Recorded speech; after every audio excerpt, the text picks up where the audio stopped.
Selamat sore buat Pak Bas sebagai coach dan Ibu Sintas sebagai selaku penguji. Saya mencoba memaparkan laporan aktualisasi saya. Ini sebagai laporan setelah saya telah melakukan aktualisasi. Untuk membersihkan waktu, saya mulai saja. Nama saya Andreas Sinuhaji. Saya nomor NIM-nya 3 dan unit kerjanya di Universitas Nusa Cendana. Program studi teknik pertambangan. Yang pertama itu kegiatannya itu adalah pembuatan draft SOP. Jadi pembuatan draft SOP ini ada berbagai macam tahapan. Yang pertama itu ialah menjumpai ke atasan saya, ke Prodi untuk meminta izin dan untuk konsultasi.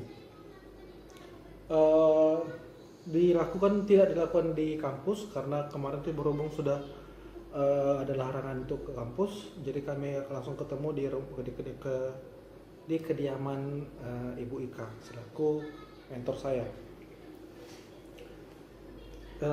Ini gambar saya telah minta izin dan konsultasi, dan berikutlah mencari referensi. Saya mengambil referensi dari teman-teman saya yang kerja di perusahaan pertambangan yang menjabat sebagai ahli K3.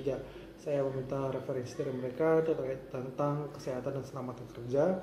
Cuma mereka memberikannya, itu menjadi referensi saya dalam membuat SOP. SOP telah selesai, draftnya telah selesai. Sesuai dengan kemarin Ibu Sinta mengusulkan hanya sampai draft saja, dan kebetulan Ibu Ika juga belum mengesahkannya, belum ada perbaikan. Jadi hanya sebatas sampai draft saja. Jadi saya lupa mencantumkannya di laporan saya yang setelah saya kumpulkan ke Ibu Sinta. Nanti saya akan kirim ulang. Yang ketiga itu menyusun draft SOP. Draft sudah ada, selesai. Yang keempat itu konsultasi draft SOP. SOP setelah saya berikan ke Ibu Ika selaku mentor, tapi belum dikembalikan untuk perbaikan. Nanti saya coba tanyakan lagi. Yang kelima, pemasangan SOP atau draft SOP di ruangan. Ini kegiatan yang belum saya lakukan, tahapan yang belum saya lakukan. Yang pertama, kampus tidak bisa dikunjungi karena dilarang oleh rektor, dan kampus ditutup, jadi tidak bisa masuk. Yang kedua, ini masih sebatas draft, jadi nanti ada perbaikan lagi hingga menjadi SOP baru ditempelkan. Kegiatan kedua itu membuat rambu-rambu K3. Rambu-rambunya sudah selesai. Tahapannya itu survei lokasi. Saya telah survei lokasi, ada beberapa lokasi yang saya akan tempelkan. Yang pertama itu ada di dinding pertama masuk ke kampus. Yang kedua itu adalah di lantai atas pas di depan tangga. Setelah naik tangga pas di depan ada dinding, di situ juga salah satu ruang strategis. Yang ketiga itu di kamar mandi. Saya akan menempel himbauan mencuci tangan di kamar mandi. Terus di lapangan parkir juga akan saya taruh untuk himbauan untuk keselamatan. Yang lainnya akan saya tempelkan di jalur-jalur evakuasi. Jadi itu telah mengidentifikasi dan telah mengetahui berapa banyak yang diperlukan. Ada sekitar 4 jalur evakuasi. Ini jalur evakuasi. Ini akan saya tempelkan di sepanjang jalan untuk jalur menuju keluar. Yang kedua, tahapan mencuci tangan. Ada 7 tahapan mencuci tangan. Ini dia. Ini juga akan tempelkan di kamar mandi. Terus ada ini himbauan untuk keselamatan berkendara. Saya tempelkan di ruangan parkir. Ini jika terjadi gempa, apa yang harus dilakukan. Terus jika jadi kebakaran, apa yang harus dilakukan. Sudah saya tempel, sudah dilaminating. Ini adalah etika batuk. Ini juga penting hal itu sekarang ini, etika batuk. Bagaimana sih sebenarnya kalau kita batuk, etikanya seperti apa? Itu dia. Yang berikutnya lah pemasangan, belum dipasang. Seperti saya bilang tadi, kampus masih ditutup, dikunci gedungnya, jadi saya tidak bisa masuk ke dalam. Yang kegiatan ketiga itu sosialisasi, para materi sosialisasi. Yang pertama itu adalah menyiapkan materinya. Materi saya bilang tadi, saya dapat referensi dari teman-teman yang kerja di pertambangan, yang menjabat sebagai ahli ketiga. Mereka punya banyak referensi dan ada saya tentukan di daftar pustaka di laporan saya. Itu persiapannya, membuat PowerPoint, ada PowerPointnya juga. Yang kedua itu membuat undangan sosialisasi. Ini adalah saya capture undangan sosialisasi.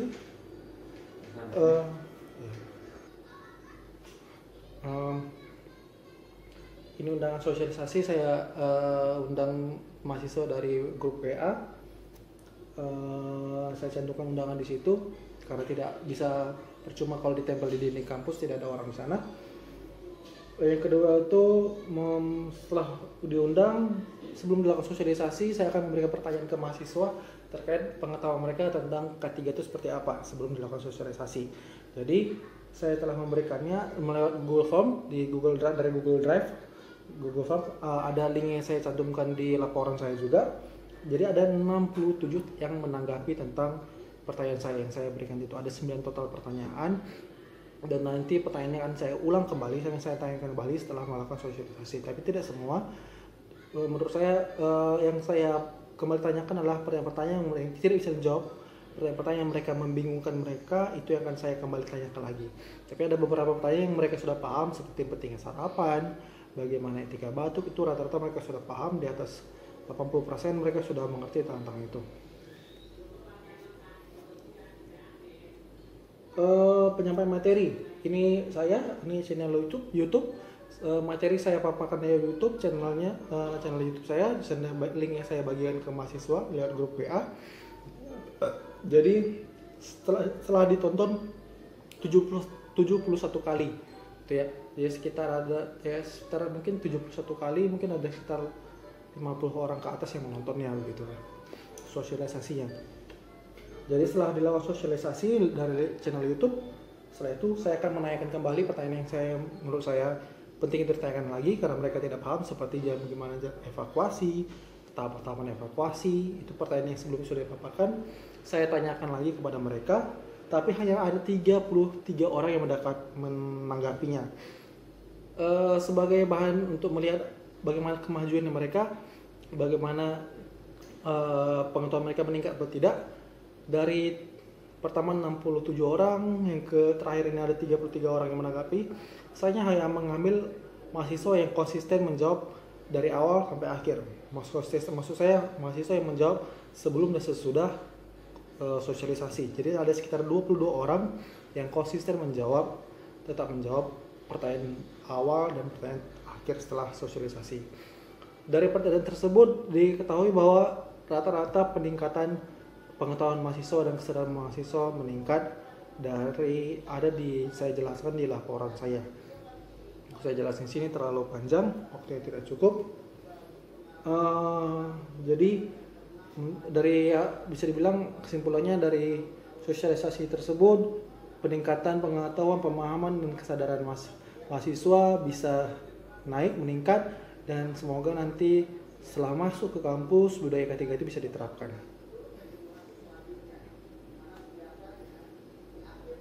Hambatan dan solusi dalam pelaksanaan aktualisasi. Jadi ada beberapa hambatan.